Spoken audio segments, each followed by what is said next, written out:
Saudara Presiden Prabowo Subianto kembali menggunakan hak istimewanya sebagai pemimpin negara setelah pernah memberikan abolisi pada terpidana kasus korupsi. Prabowo kini mengeluarkan perintah rehabilitasi untuk Direktur Utama atau mantan Direktur Utama ASDP Ira Puspadewi dan dua koleganya dalam kasus akuisisi PT Jembatan Nusantara atau PTJN. Akuisisi disebut merugikan keuangan negara 1,2 triliun rupiah. Tapi usai sidang vonis di Pengadilan Tipikor Jakarta Pusat, Ira menyebut ia tidak menerima aliran dana sepeser pun.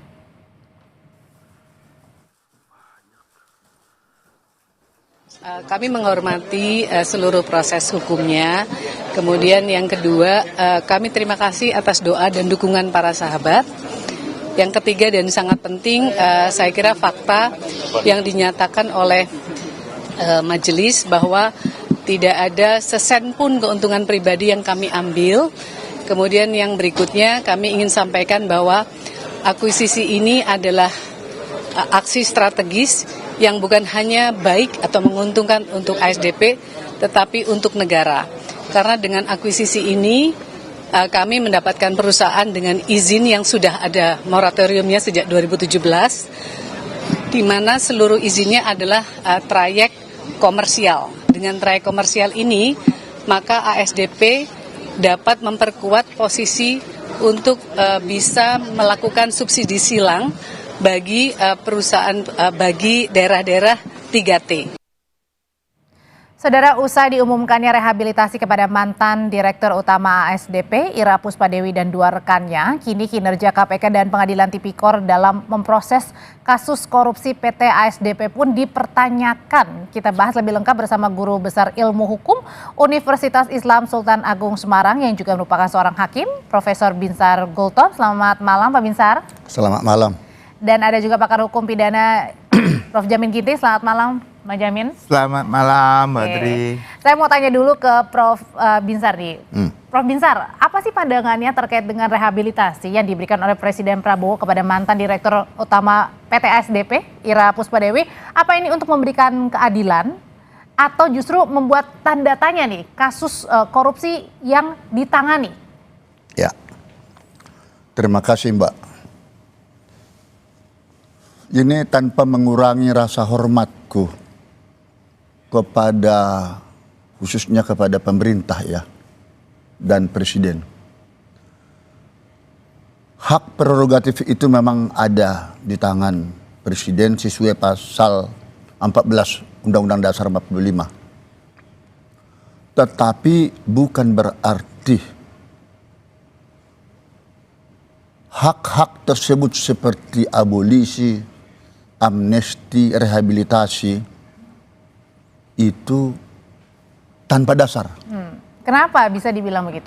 Iya, karena begini, kaitannya dengan yang disampaikan belum putus. Ya, itu kasus yang sedang hangat sekarang dibicarakan. Ya, artinya masih proses banding. Saya tidak tahu apakah ini sudah banding ke pengadilan tinggi atau belum.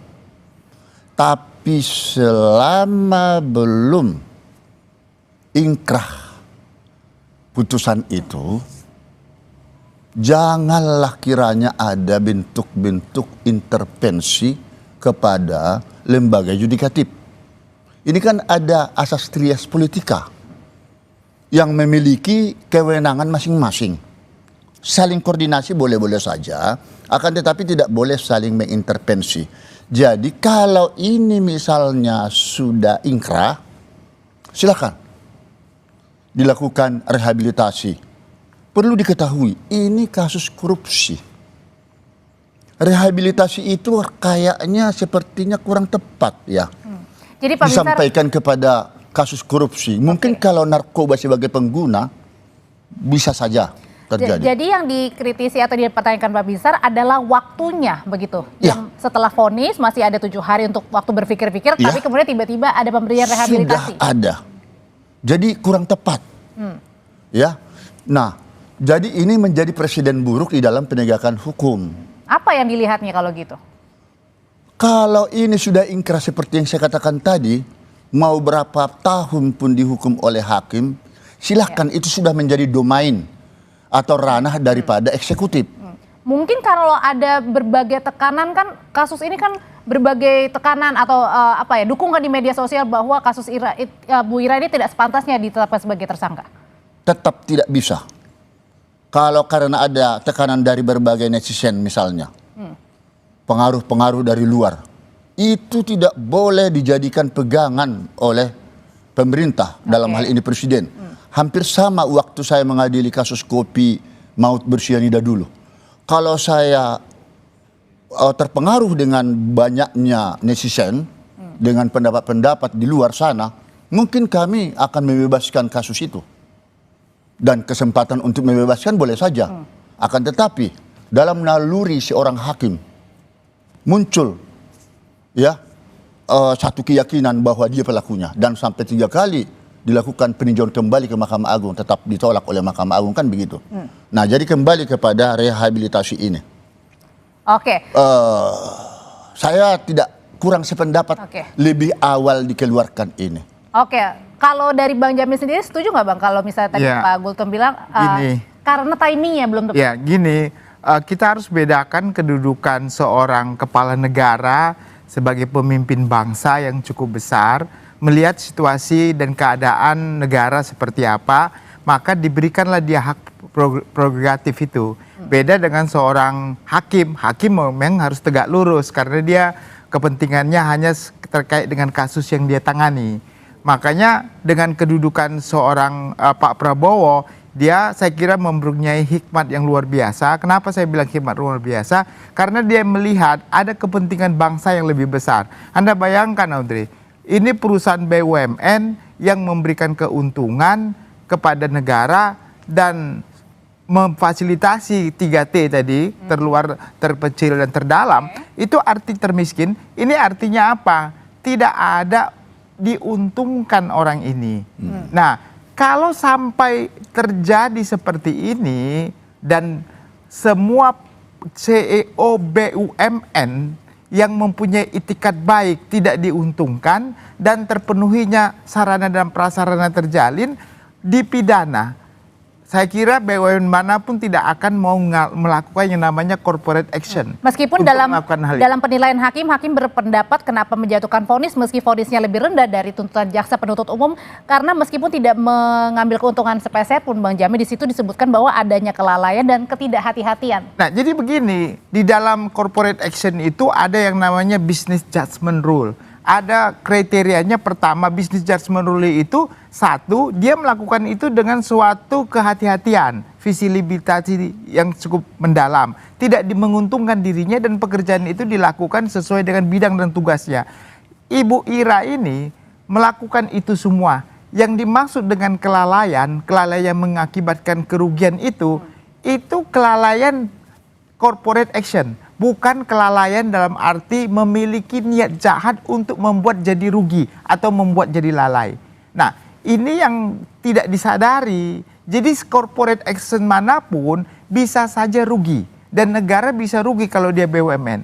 Tetapi kerugian yang bukan didasarkan kepada niat jahat, itu bukan pidana dan tidak bisa dipidana. Anda bayangkan, Audrey, kalau sampai semua BUMN ini ada kerugian dan itu dianggap kerugian negara, maka mereka tidak bisa melakukan corporate action apapun begitu untuk melakukan persaingan dengan pihak swasta. Jadi artinya pemberian hak rehabilitasi dari Presiden Prabowo ini kepada para tersangka yang sesaat lagi akan dibebaskan begitu ya, direhabilitasi, pemulihan, ini artinya adalah sejalan. Artinya ada yang mereka tidak mengambil keuntungan sepeser pun, satu sisi juga ada tekanan dari publik. Iya, kalau Ibu Ira ini pertama, sebenarnya kalau BUMN itu CEO-nya bisa kita pidana tipikor hanya 2 syaratnya. Pertama, kalau dia mendapatkan keuntungan, namanya illicit enrichment, mendapatkan suatu kenikmatan kekayaan tidak sah, itu boleh. Yang kedua, dia melakukan pemerasan, memeras orang, ya, itu ada pasalnya. Jadi 2 hal itu yang harus diperhatikan. Kalau di luar itu enggak masalah. Negara manapun di dunia ini enggak ada terkait dengan tipikor BUMN seperti itu. Saya menggelitik, mohon izin Pak, menggelitik dengan tidak ada Pak Binsar, oke, gimana Pak Binsar? Disebut tadi tidak ada keuntungan secara pribadi. Ya, tidak ada sepeser pun yang diambil Ya. katanya. Nah, ini yang salah penafsiran. Ini kita lihat dulu surat dakwaan jaksa. Dan ada sampai dissenting opinion. Saya sebenarnya tidak terlalu jauh mencampuri, tetapi yang saya baca dalam pertimbangan itu ya, dakwaan masuk kepada pasal 3 ya, Undang-Undang Tipikor. Dan yang menjadi dipersoalkan di sana adalah apakah ada penyalahgunaan kewenangan, kesempatan yang ada padanya, dan kemudian merugikan orang lain atau diri sendiri atau termasuk korporasi. Kalau di pasal 3 ini memang kena banget dia. Mengapa saya katakan Kenanya kena? di mana? Kenanya, makanya Oke. mau saya jelasin. Usai jeda ya Bapak-Bapak ya, tetap Ya. bersama kami di Sapa Indonesia Malam. Nanti dulu Bapak-Bapak, Iya. tetap bersama kami. Ini.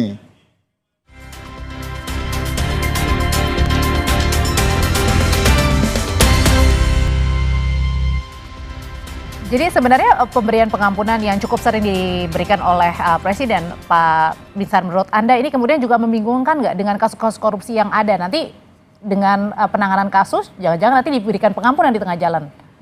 Ya, udah bisa. Sudah. Udah bisa cerita. Baik, kembali pertanyaan yang pertama tadi saya tanggung menjawabnya ya, yang di pasal 3 ini.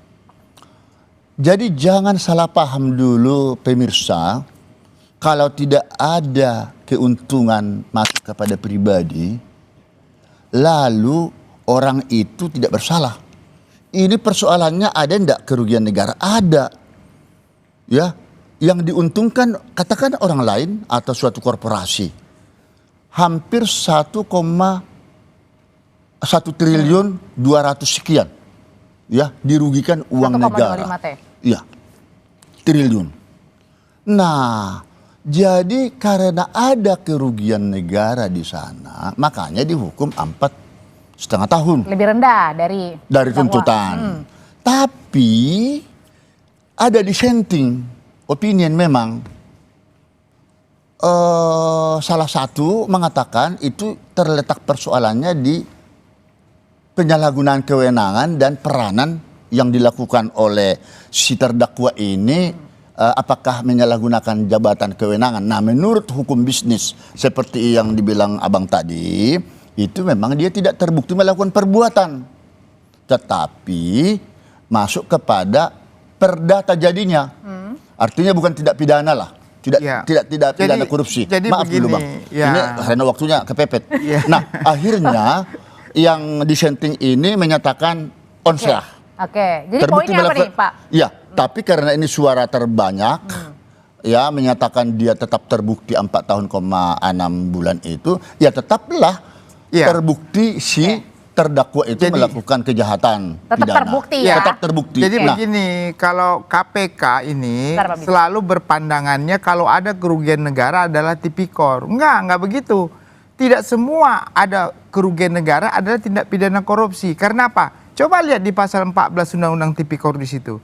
Di pasal 14 Undang-Undang Tipikor mengatakan kalau tindak undang-undang lain tidak menyebutkan sebagai tindak pidana korupsi, maka yang berlaku adalah ketentuan undang-undang itu, bukan tipikor. Jadi contohnya, undang-undang tentang nirlaba, pertambangan. Kalau di situ menyatakan ada tindak pidana bukan tipikor, nggak bisa KPK langsung melakukan investigasi terhadap tindak pidana di bidang minerba. Maksudnya KPK-nya yang salah ini? Ya, artinya KPK harus benar-benar yakin kalau tindak pidana korupsi itu sudah tidak diatur dalam undang-undang lain, maka pakailah undang-undang itu. Buat apa contohnya ada undang-undang minerba, ada pidananya, tapi nggak dipakai karena ada kerugian negara, pakai tipikor. Padahal undang-undang minerba bisa mengakibatkan kerugian negara, bisa. Nah, sekarang kita BUMN. Sekarang ada undang-undang BUMN pembaruan nomor 1 tahun 2025 kemarin. Sudah dikatakan dengan jelas di BUMN itu. CEO ataupun direksi BUMN adalah karyawan BUMN, bukan penyelenggara negara. Terus kerugian BUMN adalah kerugian negara, bukan kerugian negara. Itu saja nggak dipatuhi sampai sekarang begitu. Jadi kalau kita ingin membangun suatu bangsa dengan suatu BUMN yang besar, maka harusnya BUMN ini diberikan kesempatan untuk berkompetisi. Kalau berkompetisi ada kerugian, wajar, nggak apa-apa, asalkan tidak menguntungkan pribadi ya, maksudnya. tapi ini perlu dicatat, itu makanya dakwaan jaksa menjadi fokus dasar hakim memutus perkara.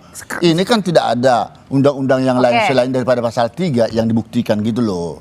Pasal 3 itu hanya terkait ada penyalahgunaan kewenangan dia yang menguntungkan diri atau orang lain, tetapi itu bukan ada perbuatan jahatnya, niat jahatnya dari awal sudah diketahui. Kalau gitu Bapak-bapak gini, karena waktunya sangat terbatas, pertanyaannya adalah gimana ke depan terhadap penanganan kasus korupsi yang sedang ditangani oleh KPK nih, karena kan jangan-jangan ada yang berpikir juga bahwa ya itu tadi pemberian pengampunan kesan gampang sekali, padahal ya pengerjaan untuk pendalaman kasus-kasus ini juga tidak main-main. Saya mau mengatakan Pak Prabowo Presiden Prabowo ini adalah orang yang tepat pada masa waktu yang tepat untuk memberikan keputusan yang tepat. Kenapa? Kalau dibiarkan begini, lama-kelamaan orang nggak berani berbisnis. Jadi Pak Prabowo memberikan rehabilitasi ini menunjukkan apa? Prabowo menunjukkan sikapnya supaya BUMN ini terlindungi dari orang-orang yang mau merusak rehabilitasi BUMN itu tidak boleh sebebasnya diberikan. Tetapi ini masih ranah pengadilan. Mestinya di sini KPK harus banding apapun ceritanya. Tapi KPK sudah menghormati karena ini merupakan soal dia menghormati atau tidak memang hak subjektif. Tetapi di sini jangan sampai ada karena pengaruh politik. Kalau sudah berbicara hukum, menurut saya panglima hukumnya sama sekali itu hukum, bukan politik. Sudah kita tangkap. Nah, justru jadi saya menghargai sekali kepala negara, menghargai sekali Presiden Prabowo memiliki membuat stabilitas supaya aman. Betul. Baik, ingat kita tangkap. si Hasto Kristianto dulu. Sudah kita bukankah tangkap. tidak terbukti dia? Tetapi dia amnestikan. Yang seharusnya itu biarkan banding dulu. Langsung tiba-tiba sudah diambil kepala negara memberikan stabilitas kepada supaya kalau sudah begitu modelnya berarti nanti semua hakim di dalam memutus perkara sudah jadi hati-hati, termasuk penuntutan pun nanti sudah jadi hati-hati. Baik, kalau gitu sudah kita tangkap pesannya. Tetapi Pak Binsar, pesan saya, tolong kalau rehabilitasi itu waktunya jangan terlalu cepat, belum apa-apa sudah terjadi kesan intervensi. Sudah kita tangkap, terima kasih Pak Binsar. Jadi karena itulah mungkin pengaruhnya kepada aparat-aparat penegak hukum lain seperti KPK. Ngapain untuk banding lagi? Gitu ya? Kalau gitu. Terima kasih juga Bang Jamin. Pak Binsar, terima kasih sekali lagi. Selamat